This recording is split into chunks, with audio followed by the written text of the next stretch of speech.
Welcome to My Security Media's virtual educational series. My name is Chris Cubbage. I'm the Executive Editor and Director for My Security Media. This is a special episode with IBM Security Virtual Summit, ASEAN 2020, scheduled for the 3rd of September in 2020. And we do hope that you can make it. And this particular episode, we are joined by Sendil Kumar, Product Marketing Manager for the Asia Pacific for IBM Cyber Security. Sendil, thank you very much for joining us. Chris, thanks for having me here. It's great to be working with IBM, and in this particular episode and in lead up to the ASEAN Summit, we are going to be diving into the Cost of a Data Breach Report 2020, sponsored by IBM. Maybe introduce the audience to the report, and let me just bring up the table of contents and some of the key facts in the background to this particular report. We're actually going to move into the relevance that it actually has to the ASEAN region in lead up to the summit. Hey, Chris, thanks for the introduction. And I'm also happy to share with you and your audience some of the critical findings, from the latest Cost of Data Breach report published by Ponemon and sponsored by IBM by IBM Security in 2020. See, now this is a global report. We've interviewed over 500 plus breached organizations across 17 countries to really understand what the root causes were for the breaches, the time taken to identify and contain a data breach, and importantly, the various factors that influence the cost of these data breaches. Now, this year's headline number is that the average cost of a data breach is 3.86 million USD, and on an average, it takes about 280 days to identify and contain a data breach. So when we look closer into the data, really, organizations that have engaged in, say, an effective security countermeasure and have had a robust incident response plans in place have lowered their cost of data breach versus their counterpart. But then the cost of data breach is higher in the United States, specifically on the healthcare sector. So I understand that our audience today are mostly from Asia and specifically from ASEAN countries. So I'd like to dwell deep into the ASEAN statistics and what it means for organizations in the region. The beauty of these types of reports, though, it provides the business case for cybersecurity for corporations. As a board member or a director, they're asking, why are we doing cybersecurity rather than just for compliance or other purposes? At the end of the day, we are now talking about the bottom line and the dollar. So, as you said, we're focused on the ASEAN region in lead up to the summit, and for the purposes of the audience, we're going to walk through about 6 or 7 key findings from the report for the ASEAN region. And Sendil, just walk us through what we're seeing here. Yeah, absolutely.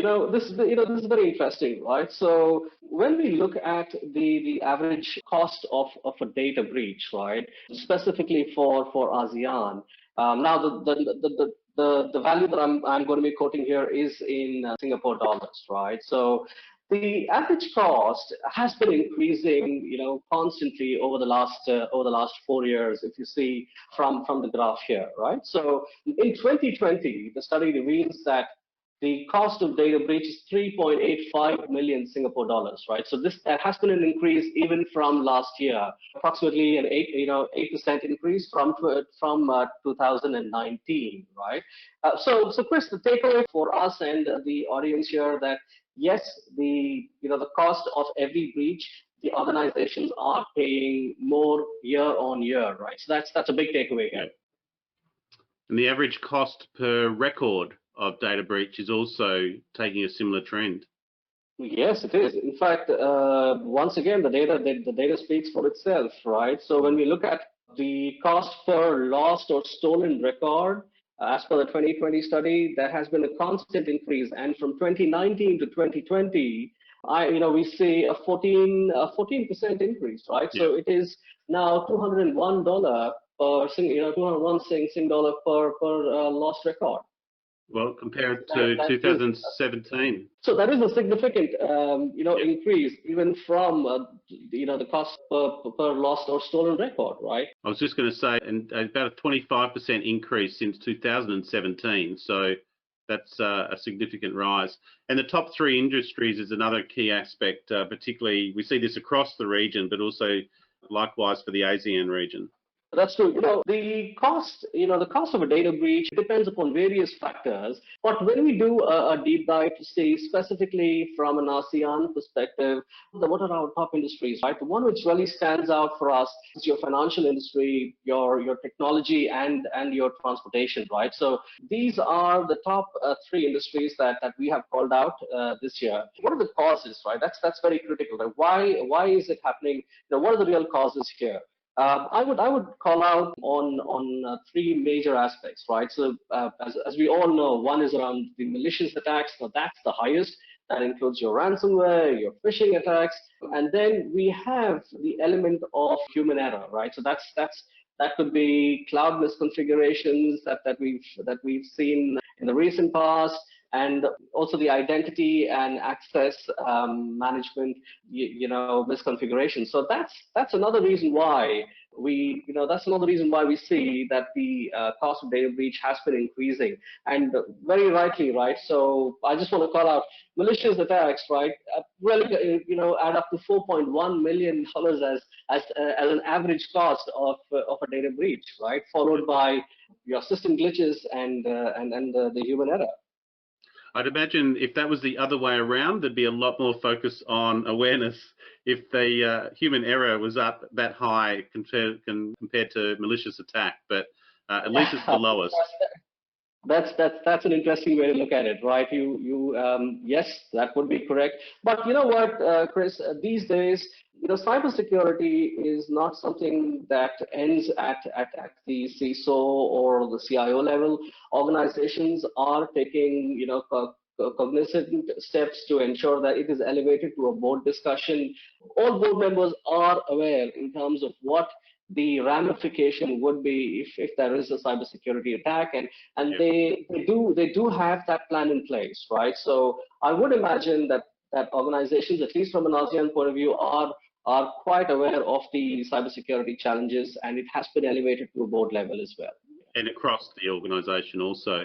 I think there's another clear trend here is that those figures are bit by bit increasing. The blue bar there is the lost business. The second layer is ex-post response. The third thinner layer is notification, and the bottom layer is detection and escalation. And they are all showing indicative signs. And this is a cost of data breach in the four categories measured in millions there down the bottom. Maybe just talk us through the rises in notifications. What are you thinking or observing from, or even from the report itself? There's a uptick in notification costs. What would that come back to, do you think? So to my previous point, really, Chris, right? So as I said, the ramification in from a cost of a data breach, right? So the board does understand that, and this is an indication in terms of how that particular cost has been increasing over a period of time. When you start seeing it from 2017 to 2020, you will see that the cost of a data breach from lost business has been quite significant, right? Now that is a portion that a lot of the C-suites and the board is very, very cognizant about, and they are trying to ensure that we contain any data breach that does happen and be compliant as another matter of fact by the government acts, right? So that's another critical point. Coming back to detection and escalation, it is very important for organizations to have a detection plan in place, right? I'm sure a lot of them do.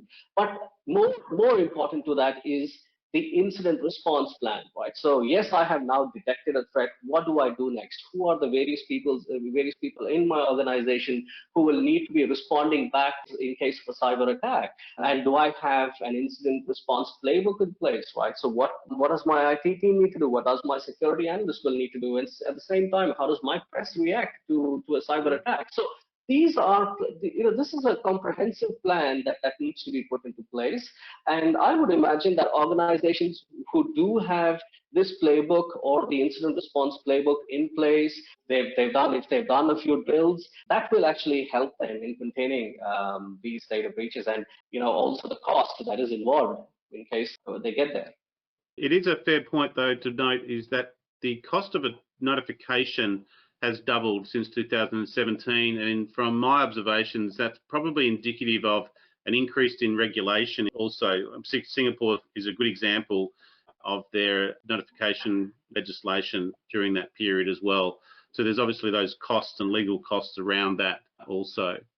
The average time, and this is another real key aspect in business, is the average time to identify and contain a data breach. And again, maybe talk us the difference here between the ASEAN region and the global findings in this report.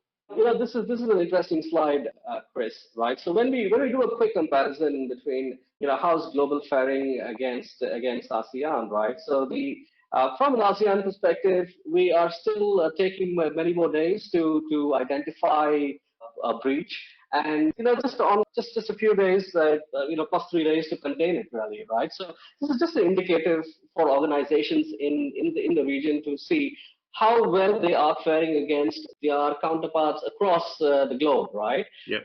But then 211 days to contain, to identify a data breach is still on the line, is still on the longer side, right? Yeah, that's a very big red flag. It is. Yeah.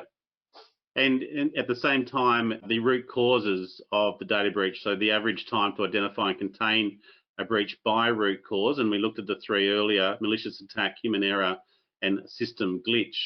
The malicious attack sort of way out in front there, obviously, but yes.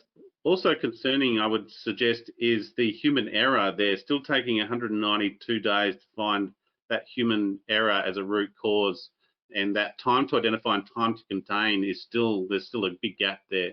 Yes, that's even when we do a comparison with the global organizations, it is somewhere on the same mark, right? So it does take a while for organizations to understand the various patterns of the attack and then contain them. But I would imagine from both a human error and a system glitch, right? There is a lot of room for us to automate the security protocols and policies, which will firstly reduce the human error part of it, and secondly, it's moving. A lot of organizations are moving to the cloud, and that is the necessity for today, right? And when we do move to the cloud, and if it could be a public cloud or a private cloud, or it could be a hybrid multi-cloud type of move. When organizations do that, right? So we've got to secure the hybrid multi-cloud setup for that particular organization. And we've seen that a lot of the misconfigurations, right, lead to cybersecurity attacks is what we have observed. And that's a part that very clearly indicates on this report as well. So that takes us to the average total cost in relation to time to identify. And this is almost a common sense, but it's a clear business case slide here in terms of, let me explain it to the audience. This side here is the time to identify, so 100 days or less. This is 100 days or more, and you can see a significant increase, almost, on my observation there, about a 20% difference. And then on the time to contain, this is 30 days or less at 2.9 million, or 30 days or more to contain that breach. You're looking at 4.8 million, and significant differences between those two, Sendil. That's right, Chris. The earlier you identify an intrusion or a breach, the better it is for the organization, and in terms of the cost that would be associated for that breach.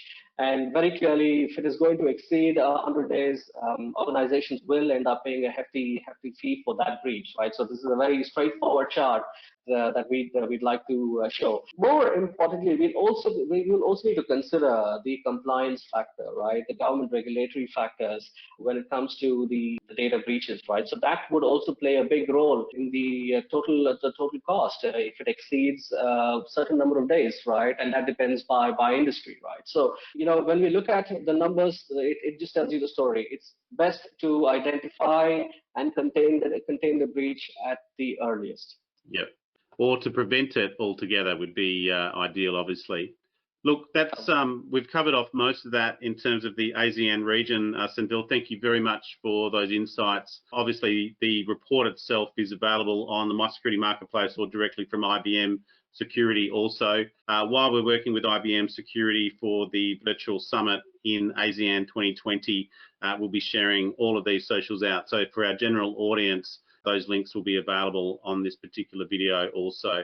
So look, thank you very much for IBM joining us today, Sendil Kumar, and final shout out for the IBM Security Virtual Summit ASEAN 2020. In fact, you're putting the whole package together for IBM Security, but we've obviously got those insights. Maybe just talk us through some of those key domains that the summit will cover off. Oh, absolutely. Chris, we have a fully packed agenda for the security summit, starting from threat management to data security to zero trust, and also specifically around strategy and risk, right? So those are various elements that we will be covering as part of the agenda. It's going to be exciting. I know it is going to be on a virtual platform, but then we've got a great experience zone, where users can come and experience IBM software, security software stack.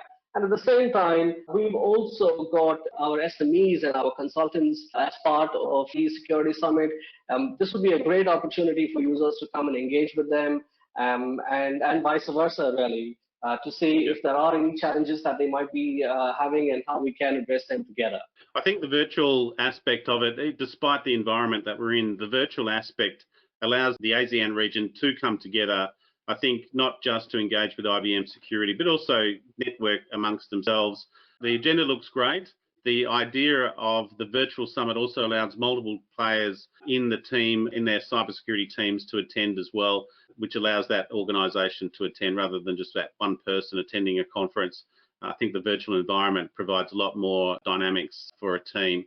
So on that note, we've been joined by Sendil Kumar, the product manager for the Asia Pacific for IBM Cyber Security. Thank you very much for joining us, Sendil, and hope to see you there on the 3rd of September. Thank you, Chris, and I look forward for you and your audience to be a part of the IBM Security Summit. Thank you very much for joining us on the virtual educational series, and we'll see you on the 3rd of September at the IBM Security Virtual Summit ASEAN 2020.